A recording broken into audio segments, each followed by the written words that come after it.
Keith Hunter Jesperson was known as the happy-faced killer. Born in Canada and later moving to America, working as a long-haul driver allowed him to kill multiple women across multiple states. He'd be called the happy-faced killer because multiple letters he sent to the police were signed with a smiley face. In 1995, he'd be arrested for killing his girlfriend. However, evidence and subsequent statements that he made would tie him to a string of murders.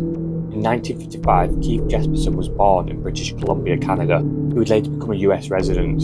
His childhood was described as disruptive and challenging. He was a victim of bullying, repeatedly moving house, and started to display at a young age violent behaviour and engaged in cruelty to animals. In his young adult life, he was married with children, but would ultimately become divorced, and he would later work as a long-haul driver. This job later gave him mobility across multiple states. Jesperson committed his first murder on 21st of January 1990 near Portland, Oregon. He approached Bennett at a bar and invited her back to his house.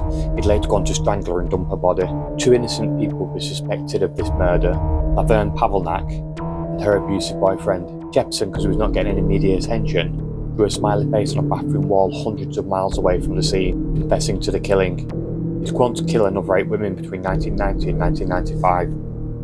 He would often target sex workers and would often strangle them, dumping the body at the roadside.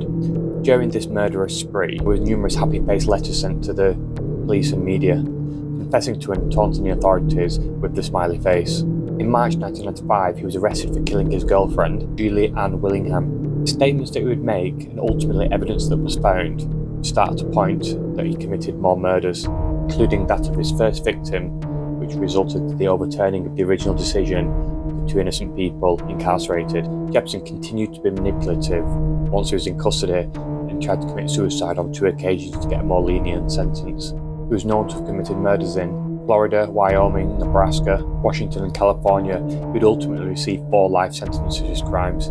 He's currently serving out his sentence at Oregon State Penitentiary.